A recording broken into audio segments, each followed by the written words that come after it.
Today I have some 40-watt tubular incandescent bulbs that we can take a look at. Four of them are these Bulbrite bulbs. It says T-10 tubular, 40 watt, 120 volt, clear, standard base, top quality, long life, 1500 hours guarantee, distributed by Bulbrite Industries Incorporated, New York, New York, 10010, made in Korea. On the side, you get a picture of the bulb and what it kind of looks like, and over here it says the same thing it did and the same thing it did. Take a look at that. Job lot, 69 cents. My father picked this up in his travels, and it was actually good because he used to use these bulbs, and even at that, 69 cents is kind of expensive, but these are sort of an oddball bulb because they look kind of like this kind. Sometimes these are called picture frame bulbs.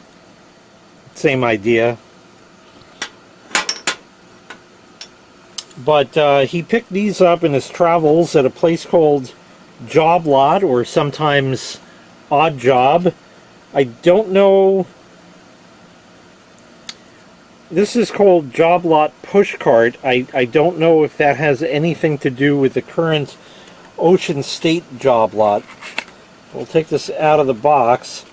He has a lamp in his living room that would take these bulbs, and he used to use them. Wow, that's just slightly dusty. You'd think... I got a cloth here. Wipe that off for a second here.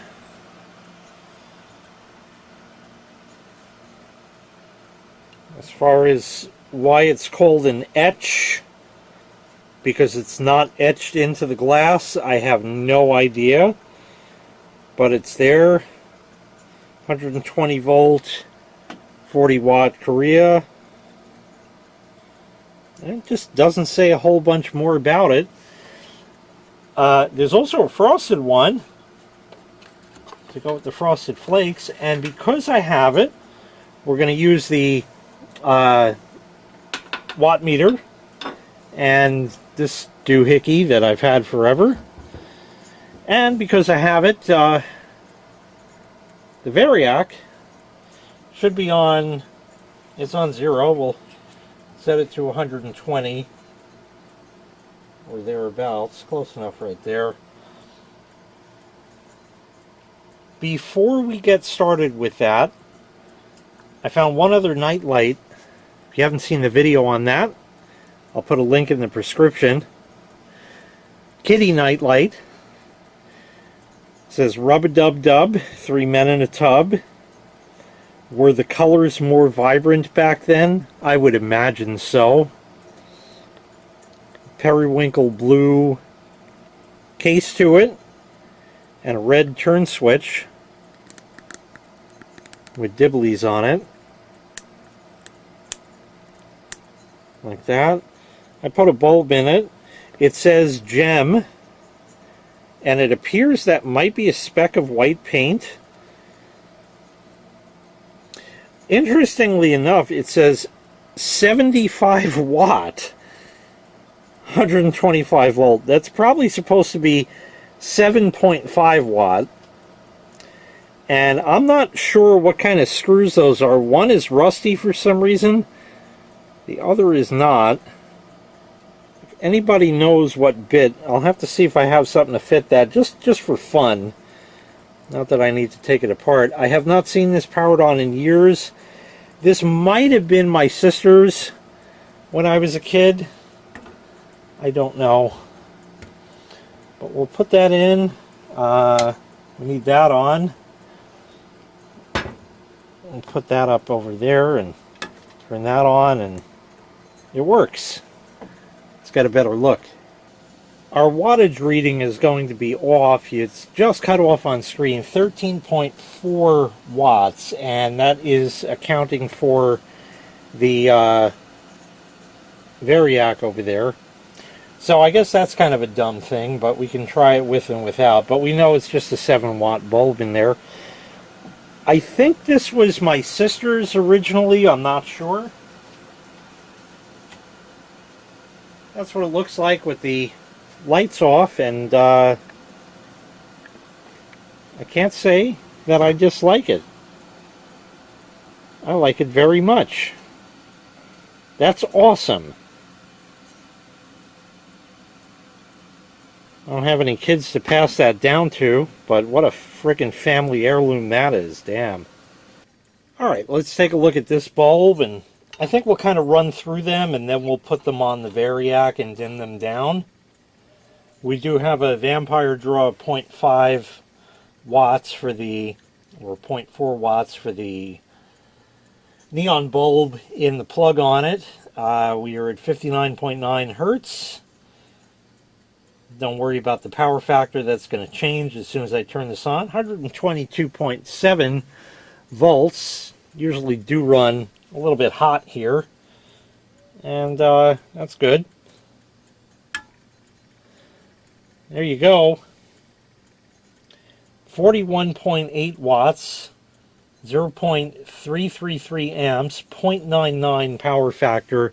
Probably again the little neon bulb in the plug on that is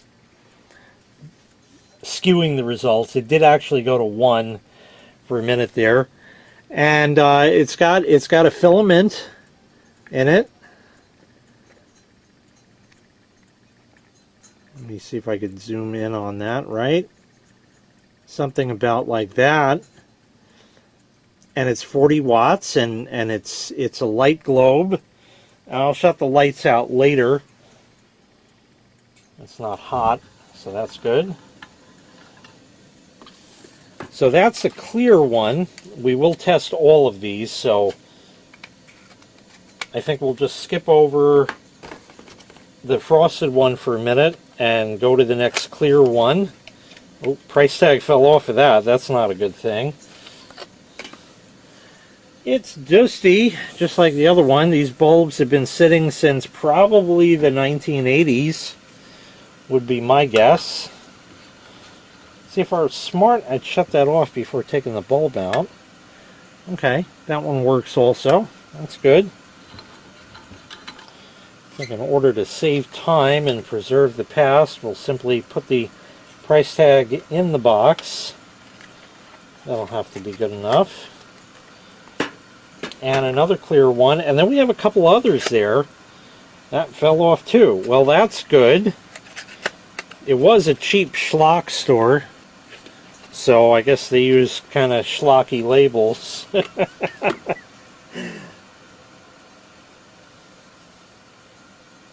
And this one looks intact as well, although interestingly I am seeing a little bit of yellowing around the center. I don't know if that shows up on camera or why it's that way, unless this has been used, but even then it seems a little low on the totem pole for that. That one works too. Okay, so being that that's the last one of those, I'll bring it right up here and maybe it'll show the filament. Okay, that's good. I don't have a spectrometer or whatever Parrot 175 has. I have a lux meter, but it's a fucking light bulb, okay? I'm not twerping about it. This is a Zampa. It says Zampa.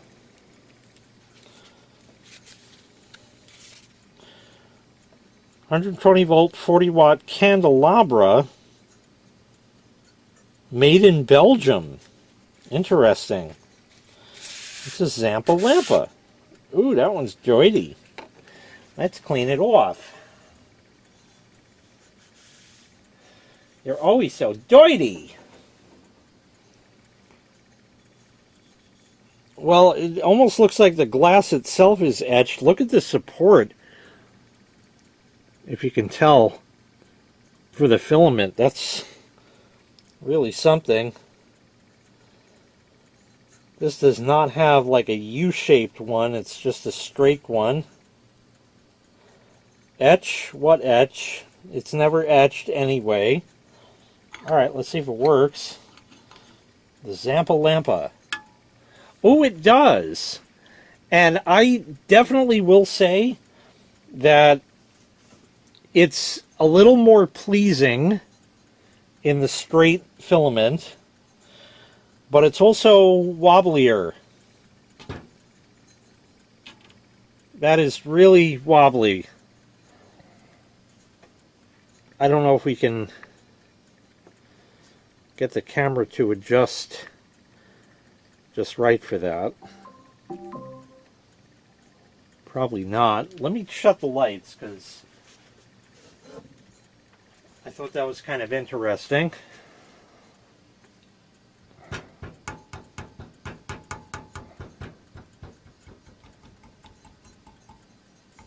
It's definitely going wibbly.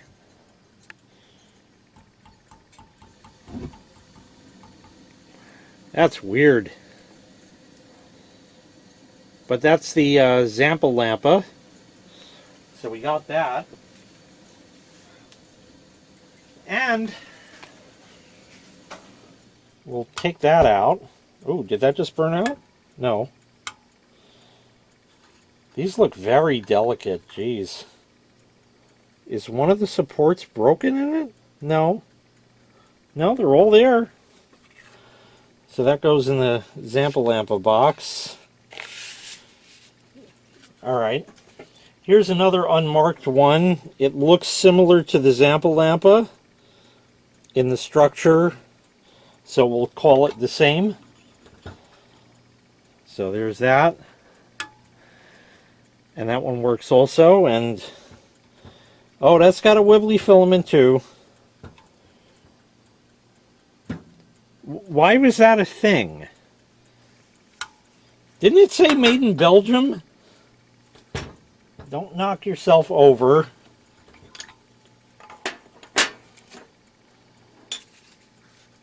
Yeah, made in Belgium. Isn't that in Germany? You know, the Germans always make good stuff. Well, Vince Offer was always full of shit. So what are you going to do? So there's that. And let's go to the frosty one over here and see that, because we didn't see that kind yet. It is frosted.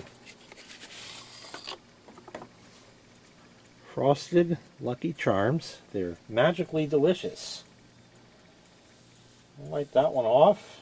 No markings and all that great stuff, you know. Put that one in.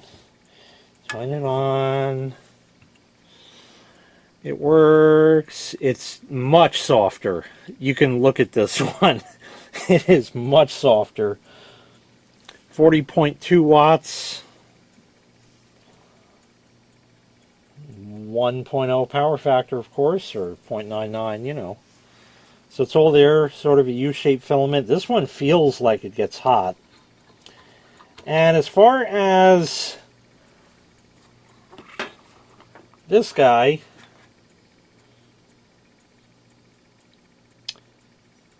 it's skinnier. It has a different base. I don't know what kind that is. Is that similar to like a C9 or something? And I don't have a way to power this. Maybe I could cheat and just do that.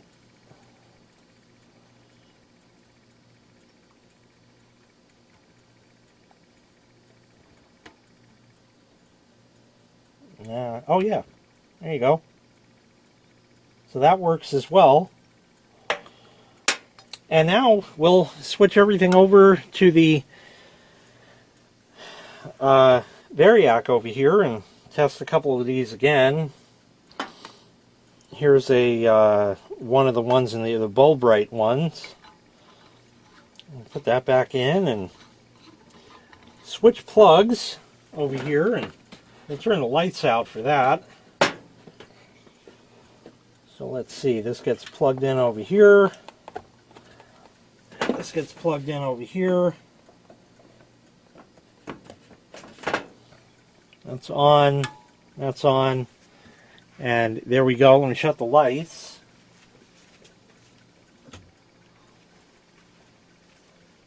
And now we can go ahead and dim this down and sty.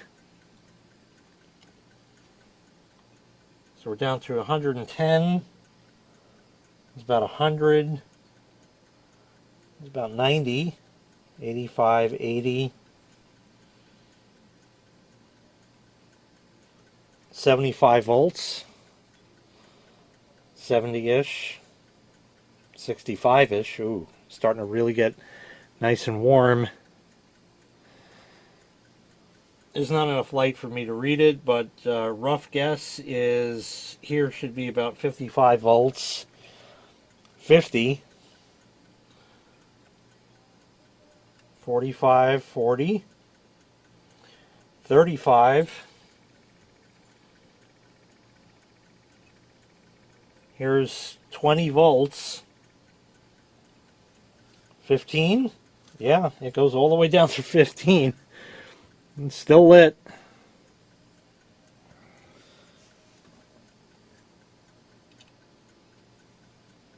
It is just barely glowing. We're at below 10 volts, maybe 5. I think about 5 volts. And there is the faintest glow. I don't think the camera can even make it out, but I can see it in real life. It is indeed still lit at 5 volts. Barely. Now, let's bump that to, 10. We'll call that about 10. And maybe that's visible on camera. Yes. Now, I don't think it'll, quote-unquote, re-strike. Oh, it did! Wow! And just for my own edification in that case,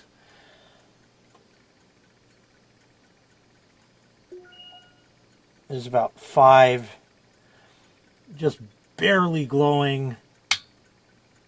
It's out. It may take a moment. Yeah, it comes right back where it was. Sorry you can't see that kind on camera. We'll go ahead and brighten that back up. And set that to 120. We'll overvolt it for a minute. 125 and 130. So 120, 130. Yeah, it does make a difference. Those volts count. So we'll get rid of that one. We'll try one of the Zamper lampers. Or rather, we'll try this frosted one. There's that. And we'll just kind of speed through this. Dim it on down the line. Dim it on down the line. Dim it on down the line. Yeah, that's pretty cool right there.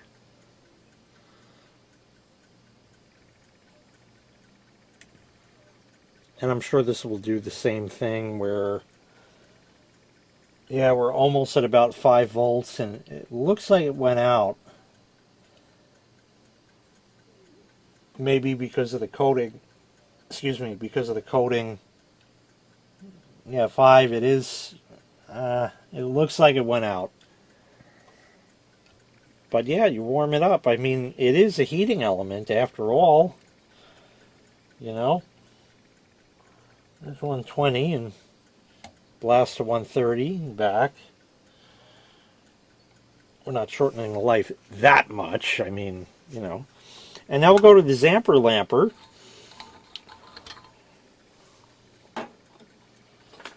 Here's the Zamper lamper. The one out of the package. Same thing. And there you go. There's that kind. Dim that down. So there are light bulb twerps out there. Is that correct? that definitely, I will say though, to be able to see the filament straight as an arrow like that and literally look at it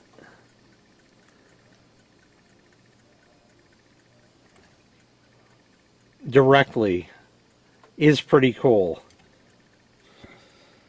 Maybe you can see the wibblies. Oh yeah, you can definitely see the wibblies in it. It's just got a wibbly filament.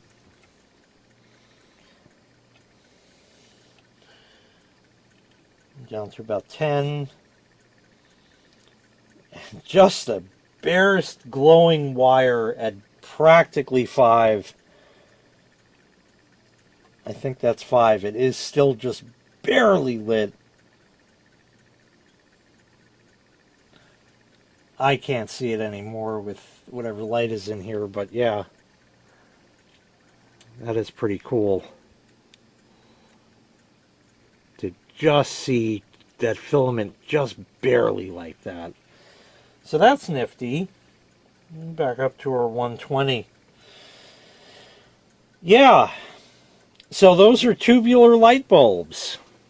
Now, earlier I had said about my dad use these in a lamp he has in his living room. He said, oh yeah, I swapped these out for regular bulbs, or he might be running LED now.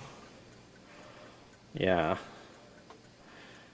He doesn't notice the flicker and all that, so he might be running LEDs. I don't know. Interestingly enough, this is running at 33 watts with the Variac in line. And I want to switch over to the other bulb, the Bulbrite one. I should have dimmed it, but whatever. Same 33 watts and all that. Alright, so there's light globes. I have those kind.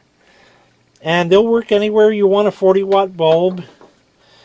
You do get, you can see the filament line, kind of like the filament LEDs. But it's not as bad as the LEDs because the LEDs are so directional and they don't cover their interior ground, where something like this, on the other hand, because it's omnidirectional, it at least tries to fill in the thin spots, so to speak. So, yeah, incandescent still rules. Okay, that's all I got. Thanks so much for watching. I really appreciate it. Make sure you click like, make sure you click subscribe, and take care. We'll see you next time. Bye-bye.